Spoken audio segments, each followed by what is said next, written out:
Hello. Hello.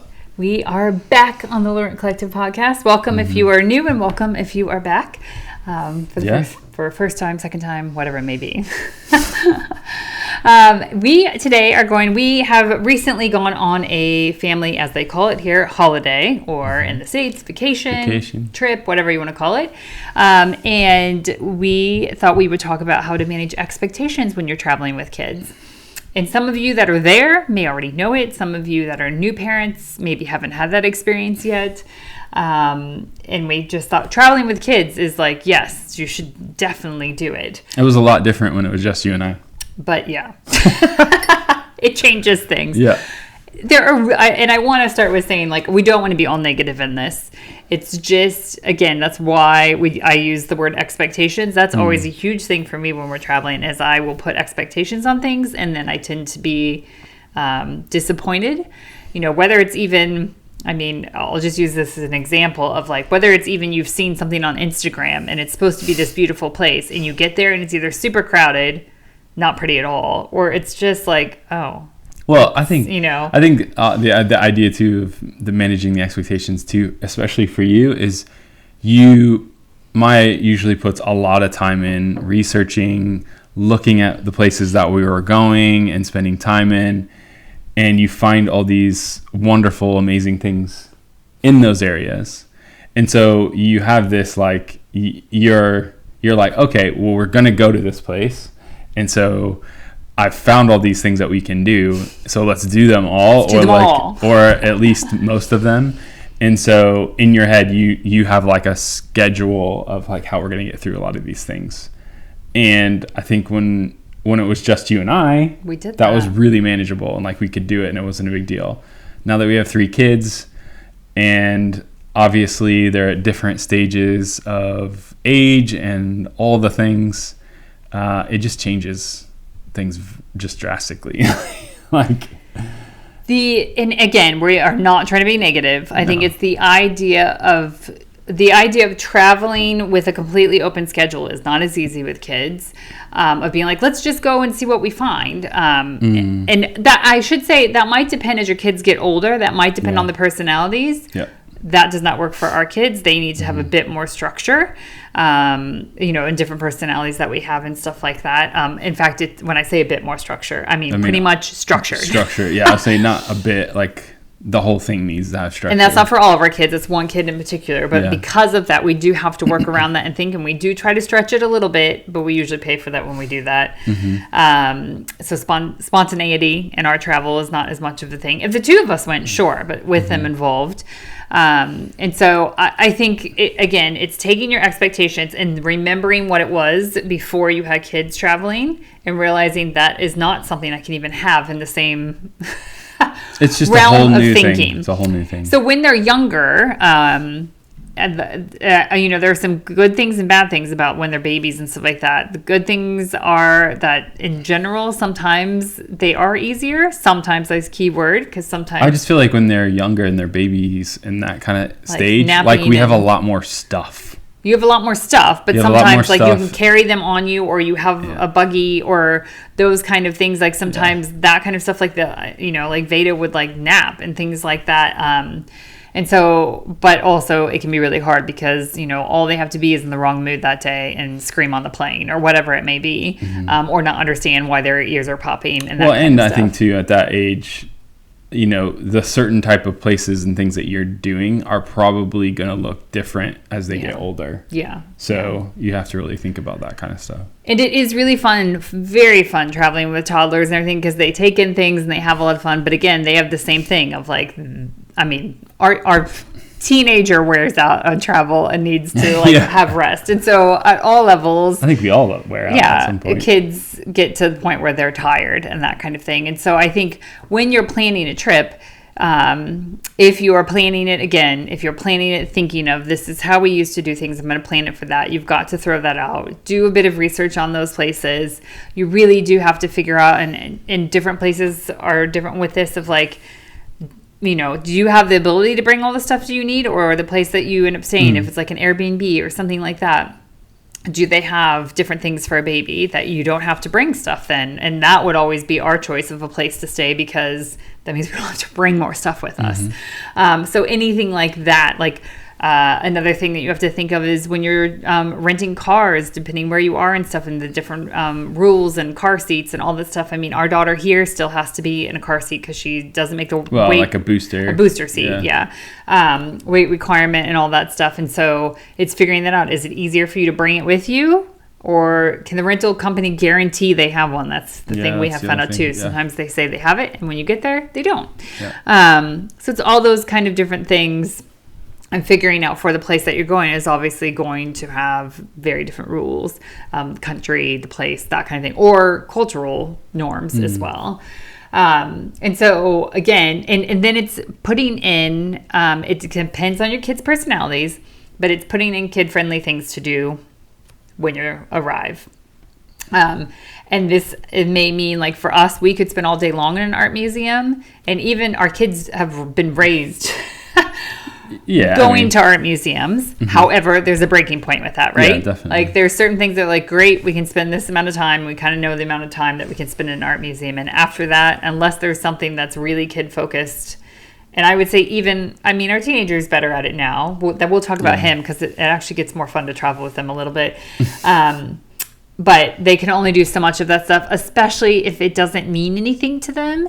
And so what we have found is if ahead of time you can watch something, you can read books or something about some of that stuff that they might see, for them to understand that kind of thing. You can put it more in, like, I don't know what the right word is, more in their like realm of thinking, instead of just being like, this is really famous. I think in some ways, like, you know, I don't know, example of like if you're going to a certain type of museum, like there's one specific museum here that like we can go to all the time, but like maybe for your kids you warm them up to watching like a Night at the Museum, where that museum is actually in the movie, so it's like they can like see what they might be going to, get excited about some of those things, and then when you get there you can be like, oh yeah, I remember that from the movie, or you know, things like that. Like that's a movie you know, example, but like obviously there's books, plenty of books.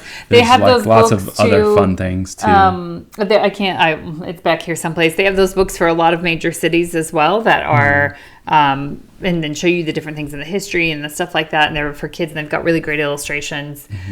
Just different things like that, of doing some stuff ahead of time. You can even do that for places, you know, like looking at pictures of things and stuff if you can't, because I know there's a lot of places that maybe don't have specific things about them, but you can say, hey, we're going to this lake, and here's the picture, and here's the picture of the place we're going to stay, and that kind of stuff. Depending on their age too, you can ask them, are there certain things you would like to do? And often with our kids, they sometimes do have very specific things that they want to do, and that kind of stuff. Like when we were in Venice, I mean, you can probably imagine, but gelato was like, can we eat gelato every day? Yes, sure. For like every meal as well. Well, yes, they did one every meal. We did do it a couple times a day, usually, sometimes. We might have had it for breakfast one time.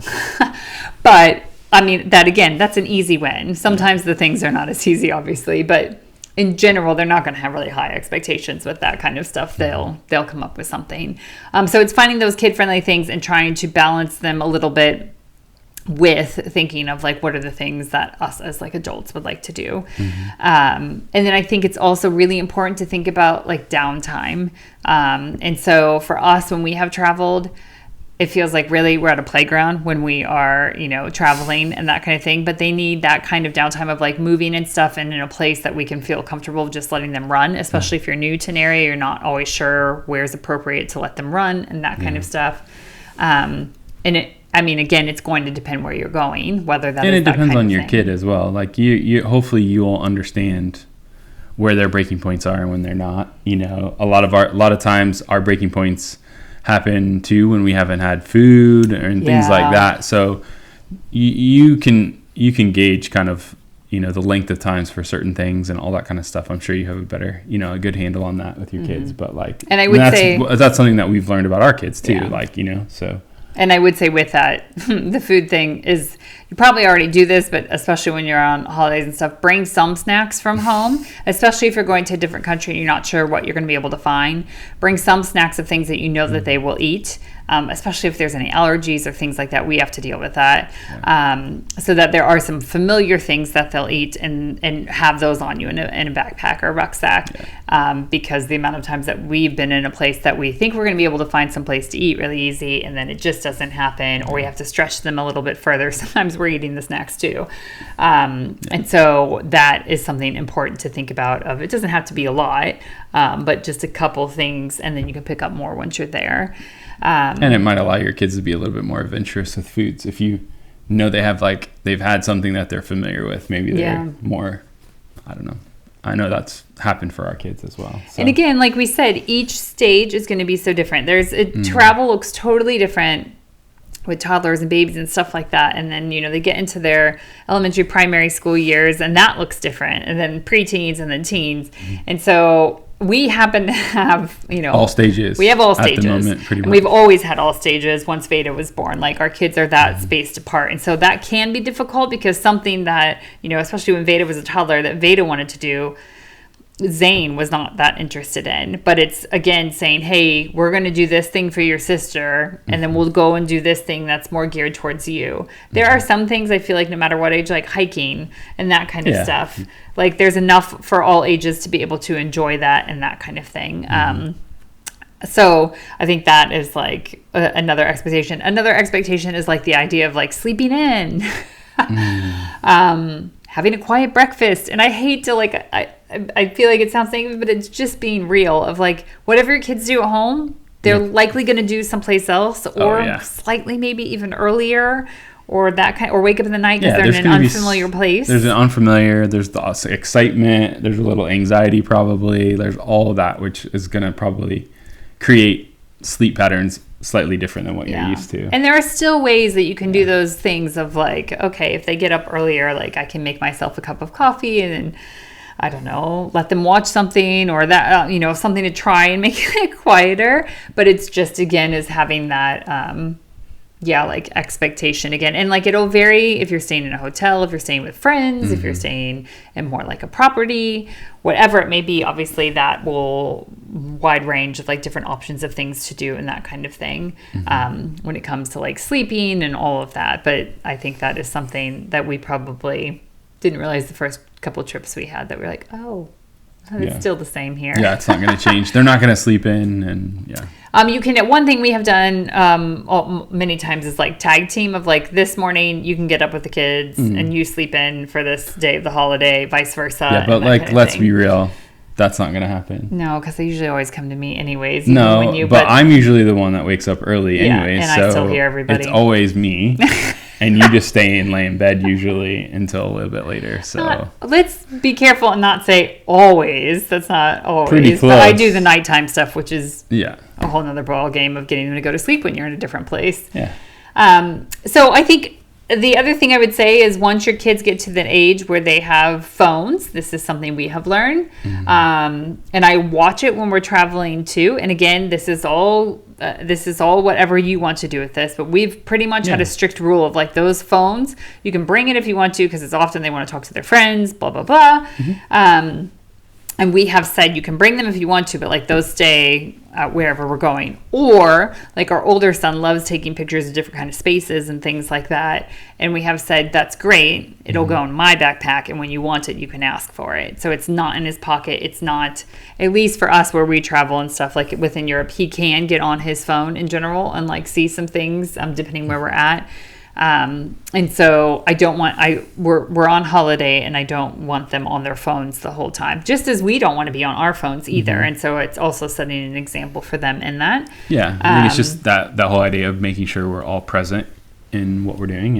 And it may be that we give them a certain amount of time when we are having downtime or something, to say, hey, you can talk to your friends now, or that kind of thing. But that is something that we have found to be helpful. It is very fun now that our, I don't, again, we've said this before in a previous podcast, like not to dread the teenage years. They are difficult, they are hard, but also not dreading them. And I hear so many people, and again, we may just be lucky with the personality we have for our current teenager. We have another one coming soon. Is that he enjoys travel and stuff. Doesn't mean he doesn't complain. Let's be very clear. Oh, yeah. Or say how tired he is, or not want to get up in the morning, or those kind of things. Mm-hmm. However, we've noticed more recently, in the past couple of years when we've been traveling, like he's the one's like, can I have my phone? I want to take a picture of that. Or like having a lot of fun in an area, or you walk into an area and he's like, whoa, or, you know. I think it's just cool to get to see them take things in almost like you do now. Mm-hmm. You know, where obviously when he was younger, it just, you know, some certain things that we were experiencing and doing probably didn't register as well. But now, like the things that we're doing as a family, I think it's just cool to get to see him take all that stuff in, because it's almost adult-like, to be honest. And so it's really fun. It's with him too, managing his expectations. And so if we're going to a place, we do involve him a lot more maybe than the other two, saying what kind of things do you want to do and that kind of stuff, to make sure that we do some things that he is really interested in. Mm-hmm. Sometimes like our racing trip, he was like, I just want to be outside, like, because we were hiking more and things like that. Mm-hmm. And he didn't really care about all the other stuff. And then he wanted to be able to have coffee in the morning. That was this other thing, I guess. And so with that, it meant involving him in a little bit. But then, I mean, also, like, he is a helper in many ways, too, for the other two. And so that's nice as well. Mm-hmm. Like, you can get to a certain stage where it was nice to have him, like, oh, yeah, I'll take Veda and go do that thing. Like, I mean, he wasn't going that far away from us and stuff. Yeah. Although I guess maybe we need to preface that, like, that's not all teenagers might not step into those certain roles. It depends on everybody's and it depends on all your kids' personalities. That's just how he does things, and he loves doing things, especially with his little sister and with his brother too. But yeah. So again, I think it's managing their expectations in each stage as well, because depending where you're going, sometimes there's things, an example would be for us, like when we went to Venice, we were there a very short time because it was like an in-between thing from going from someplace else.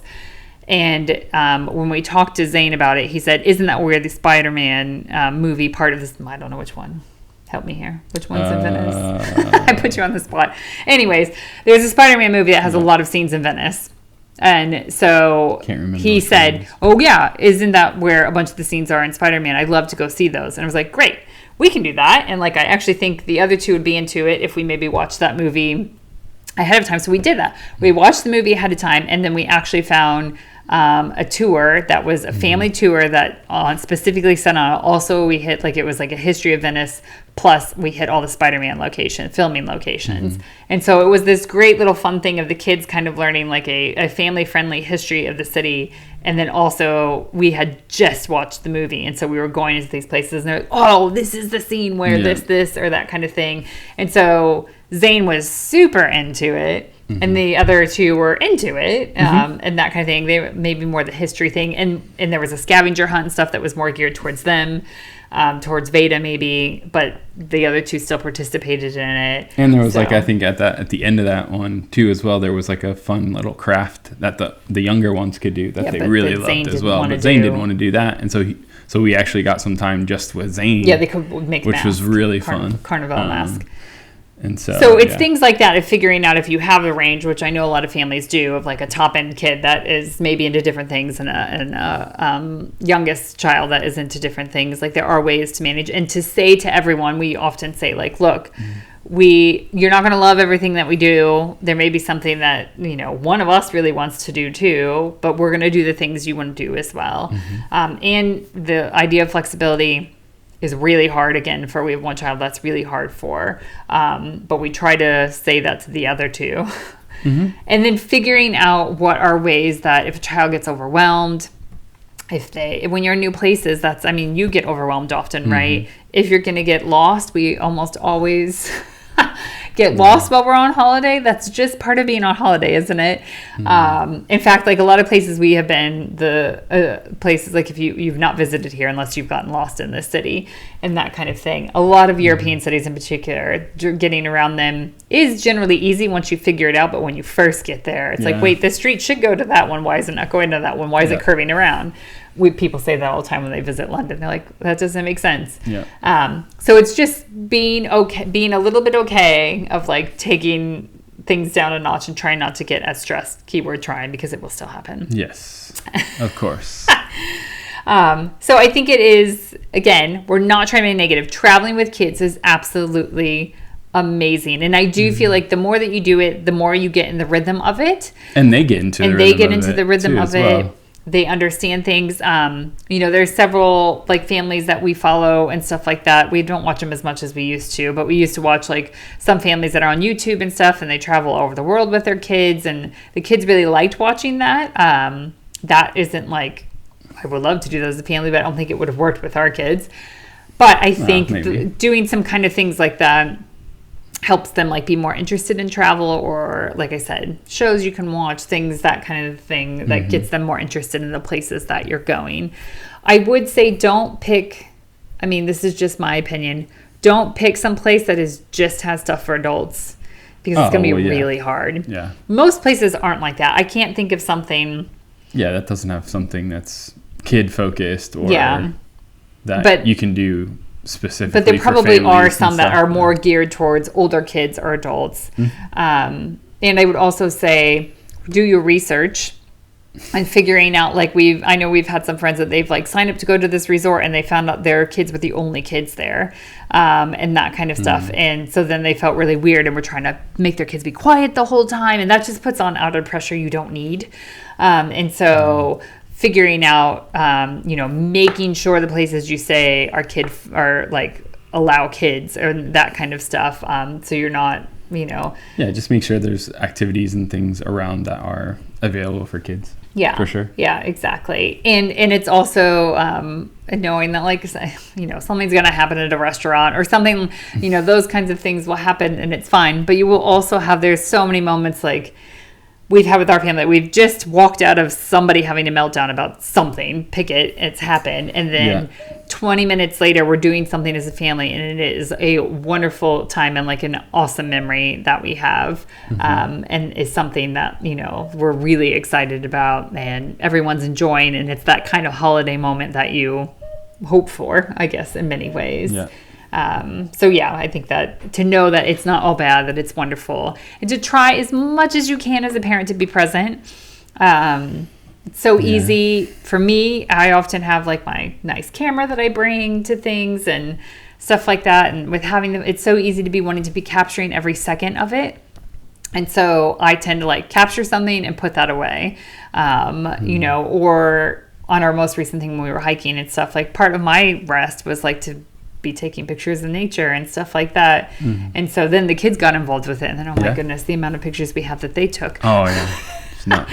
And so then that was a fun way to involve them and stuff like that too. So all of it to say, it does not have to be stressful, but it is really thinking ahead of time of what are your expectations when you're traveling, what are your expectations in traveling as a family, and then thinking through those things and preparing together. Yeah, and being realistic that you might not meet all those expectations. Exactly. And that's okay, as long as you're present with your family and hanging out and having fun. And there's always going to be something.